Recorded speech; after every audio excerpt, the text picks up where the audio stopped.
Hi, I'm Stephen Jones. At Robert Wood Johnson, we believe citizens need to be informed about the important healthcare issues affecting their lives. That's why we're proud to support the healthcare programming produced by the Caucus Educational Corporation. Funding for this edition of One-on-One with Steve Adubato has been provided by Horizon Blue Cross Blue Shield of New Jersey, making healthcare work. St. Peter's College, education one student at a time. And by New Jersey Manufacturers Insurance Group, auto insurance, homeowners insurance, and banking under the principle of stewardship. This is One-on-One. That's good acting, yeah.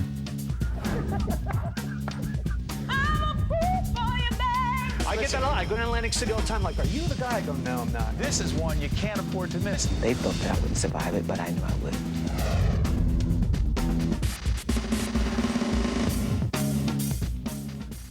Hey folks, you know, it's interesting. People think the HIV/AIDS epidemic doesn't exist anymore. You're about to find out what's really going on. Let me introduce our very special guest. He is Axel Torres Marrero, who is the Senior Director of Policy at the Hyacinth Foundation. Good to see you, Axel. Good to see you.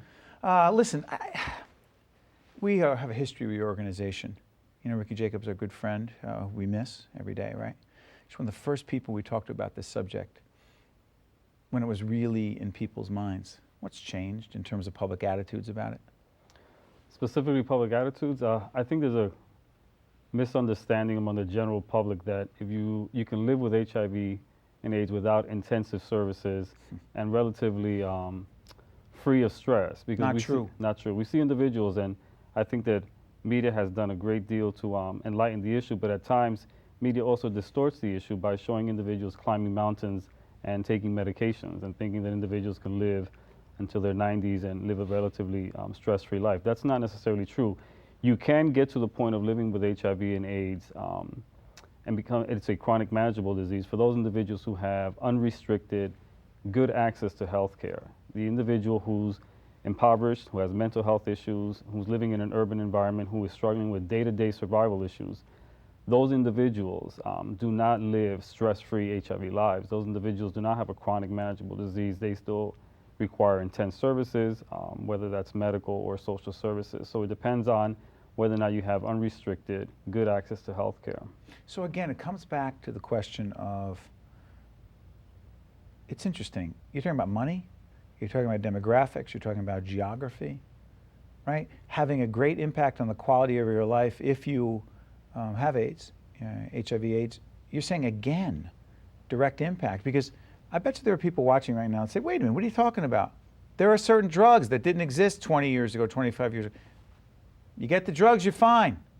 It doesn't work that way. It's not so simple, right? No, you know, I'm glad that you mentioned Ricky Jacobs and your relationship with her, because I do remember that Ricky was one of the first individuals who started making the connection and educating individuals that HIV literally is a social justice issue. A social justice issue. It is. That's exactly what she used to say. Exactly, because it does attack, or it infiltrates communities where there's poverty, where there's high levels of mental health, and again, low levels of education and lack of opportunities. In that community, you have the introduction of a communicable disease like HIV and AIDS. It spreads like wildfire, and it does not allow for the community to become healthy and to respond accordingly. So it is a social justice issue.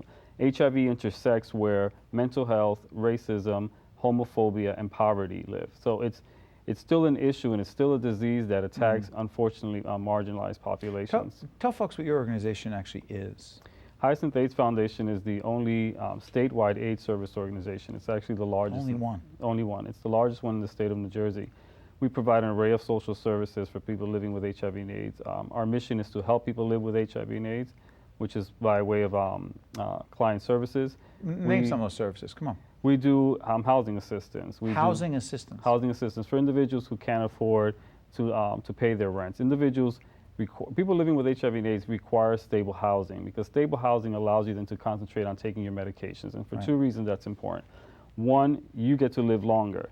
But an individual who's taking their medication, their viral load, which is the measurement of HIV in their body, is suppressed to the levels where they're less infectious, which means that then there's less virus in the community. The viral load of the community viral load is lowered. So it's important for people to be on their medications. To get someone to be on their medication and consistently adhere to them, they can't be struggling with day-to-day survival issues, whether it's mental health, whether it's housing. So we provide mental health services, we provide housing assistance, treatment counseling, we provide a gamut of social services. Where's the money come from? The majority of the money is a partnership between federal and state monies. We do have some private foundation money. It's very little, and that's drying up as we speak. Is that a political issue? Is it a political question that dollars are a lot more scarce than they were? They're absolutely more scarce. The last World AIDS Day, the administration, the federal administration, and Secretary Clinton announced that we were trying to get to zero. That's the new mantra.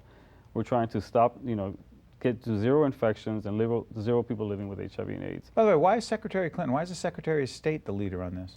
Well, I believe the President Obama is still a leader, but the Secretary Clinton made the announcement because the emphasis on global issues. Global issues, because right. Kathleen Sebelius is, in fact, isn't she the person in terms of the health piece of this, right? Mm-hmm. Is very supportive of HIV and AIDS issues. Just like every other group that's facing, a deficit, we're living in tough economic times. So we're in line with everyone else, making sure that our resources are not cut. We need to, HIV and AIDS in the state of New Jersey, across the country, requires a sustained commitment of resources and attention and best practices in order to get to zero. This is not the time, since the medications that we have and the treatment that we have now have advanced to the point where we can probably treat someone as a chronic manageable disease. This is not the time to become scarce on resources. How'd you get into this? Why do you care so much? I care because it touched home in my family. It's a very, to this day, Is it personal? Very personal. It makes me pause.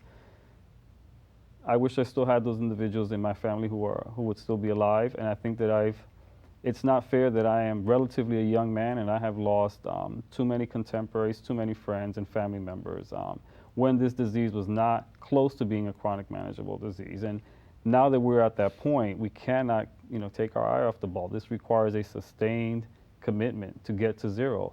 Wouldn't it be good for our grandchildren to live in a world where there is no HIV and AIDS? If we're going to get to that, we need to make sure that we have consistent attention and the resources are not downgraded, are not cut. Before I let you out of here, remember all the years early on with Ricky Jacobs, we'd have these conversations about a cure. Mm-hmm. Is that not the discourse anymore? We're not. HIV has proven extremely difficult to find a vaccine for. Since we are not close in terms of 10 years out for a vaccine, the only way that we know that we can get to zero or slow the spread of the epidemic is to make sure that the individuals who are positive, that we find them, we get them into care. When they're in treatment, again, they have a lower viral load, which means that they are less infectious, which lowers the community viral load. And the second thing that we can do is to make sure that we engage in prevention efforts that are not constrained by political ideology, that we engage still in syringe exchange, which currently the Congress is currently debating whether or not we can reinstate the ban on federal use of monies for syringe exchange. So, having to fight these archaic prevention policies, we need to practice best practices, which we know what works, and so we need prevention that is not held hostage by political ideology. As we do this program, New Jersey, Delaware, only two states in the country that hopefully will be changing. Right. In terms of not allowing for needles to be sold, if you will. Thank God New Jersey does have syringe exchange. It's small. Right. It's pilot programs across the state. We need to go further. Select cities. We need to go further. Axel Torres Marrero, Senior Director of Policy at the Hyacinth Foundation. You carry on the work of our great friend, our late friend that we'll continue to miss, Ricky Jacobs. Thank you so much. Thank you. One-on-One continues right after this. If you would like more information on this program, or if you'd like to express an opinion, email us at info@caucusnj.org and visit us online at oneonone.org. You're looking at Chris Desi, Managing Partner, Drive Action Digital. Good to see you. Nice to see you. Thanks What for is having Drive me. Action Digital? Drive Action Digital is a digital marketing firm. We work with brands as well as individuals. We consult in how to have those individuals execute in the digital marketplace. So it's website development, social media, affiliate marketing, banner advertising, things of that nature, all online. And we should give credit to our mutual friend and colleague over at Fox 5. A good day, Jason. Yeah, Jason Hartilius, he's the man. He's exceptional, phenomenal producer. Executive producer at Good Day, New York. he said that we should have a conversation because what's interesting is he said you're natural on the air, and you talk about this stuff in a way that people. What are you mugging for the camera for when I say that? Only I mug for the camera. Come on, I'm like mini you. All right, isn't there? What does that mean? What does that mean? You mean younger me? I know what to you be mean. just like you. Come on, that's a nice Really? Italian guy from the tri-state, right? I'm an Italian guy from Where'd New you York. grow up? I grew up in Mayapack, New York. What Blue collar, very Italian-American town, Putnam County, just north of Westchester County. Great town. When Good people. where you grew up, right? In Yeah. Putnam. Yeah. Was the digital thing big? Not at all. Did Are you kidding me? No way. Know who told me about it? My father. My father was an executive, digital marketing executive, direct marketing, and his years at Avon was the mid to late 90s. Right. And in 1993, I went away to college, and a friend of mine said, "Hey, you need to get an email address, man. Stop, we need to talk." And I was like, "Email address? I don't get it." So I went home for Thanksgiving break, and my father actually drew a map and said, "All right, this is the internet. Here's what an email address is. Here's how you have to engage it." So my father was the early adopter. Way in all ahead of his this. time. Way ahead of his time, teaching his meathead freshman kid. He's wasting all this money sending me to school, and I'm like, "What's an email?" Yeah. And so what's interesting here is that as you continue to do this work, you go out and you help people brand themselves. You're actually saying something to me. I said to you, I'm conflicted about this. Right. I'm not a Twitter person. Right. Our Facebook thing is embarrassing because we had a producer a while back. You guys know who our producers know her. She's not with us anymore. We had a Facebook producer, or we had a producer who had managed my Facebook, and she put some stuff up there that I thought was too personal about my family. I don't want that stuff up there. Okay. I want to talk about I'm doing good day. I Yeah. got an article out. I'm doing a speech somewhere. Right. I don't want to talk about my family. I don't want to talk about my kids. You don't have to. But why do people think that it has to be so personal? And they're not my friends, by the way. I love you guys. Glad you watched. But you're not my friends. And I'm not your friend. Why do we use the word friends? It's about making a connection, Go ahead. right? You've written books about it. I wrote a book called Making the Connection. Okay, Dad. so you want to have some sort of relationship. The people that are watching the show, the people that are reading your books, you may not consider them friends, but you need to give them Not a enemies, but- glimpse. You want to give them a glimpse Yes. into your world.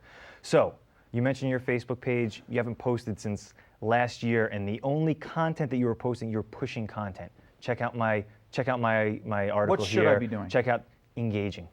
Ask questions. What do you think about my article here? What do you think about what happened here? I'm really upset about this. This enraged me. Doesn't it enrage you? You're starting a conversation. When you start a conversation with somebody, you don't show up and say, "Hey, check out my cool burnt orange tie and look at my nice new suit."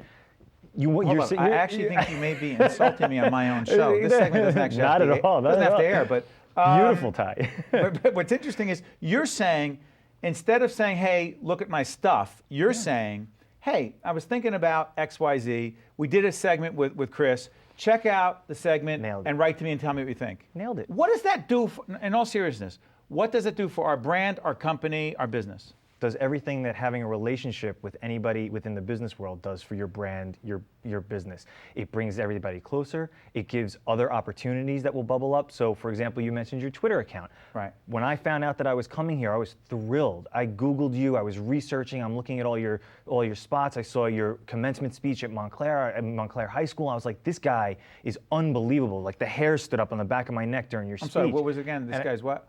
Unbelievable. I Absolutely didn't hear you unbelievable. the first time. Go Absolutely ahead. unbelievable. But what does that have to do with social media? Because when I wanted to reach out to you and say, can't wait to see you in the studio, I tweeted to you, and it was like the tumbleweed and caw, like no response. Hold on. So I found you on Twitter, and Go I said, ahead. can't wait to meet you. You didn't respond because you weren't listening. I didn't know you did that. Because you're not checking this stuff out. You're Should not I be monitoring doing this that? Absolutely, sure. Oh, come on. What am I, Ashton Kutcher? He got in trouble doing that. listen, but you can- should I, seriously, is that the job? Here's what's bad. I will delegate that stuff. And I'm in no way am I fine. trying to imply that I'm too good to do it. I don't mean that at all. Steve Barcy, our camera guy, stop laughing when I'm saying this. Because if you tweeted me and I knew you tweeted me, I wouldn't even respond. But here's what I'm getting at. I have staff people manage certain accounts because I don't want to be that engaged. I'm not saying about you. That's fine. But if you're going to do it, do you have to do it yourself is my question. I would recommend that you at least understand the social ecosystem. So you understand why you're doing it. So you led with the question, why am I doing this? Now you understand why I should be doing it. So I can No have dangers, though? Of course there are Don't wanna- dangers. Of course there are dangers. Go ahead. Curate your own content. right? So if you're talking to your team and you're saying, listen, you're going to manage my Twitter account, you're going to manage my Facebook account, Right. you're having weekly meetings on the type of content and information that you want to put out there.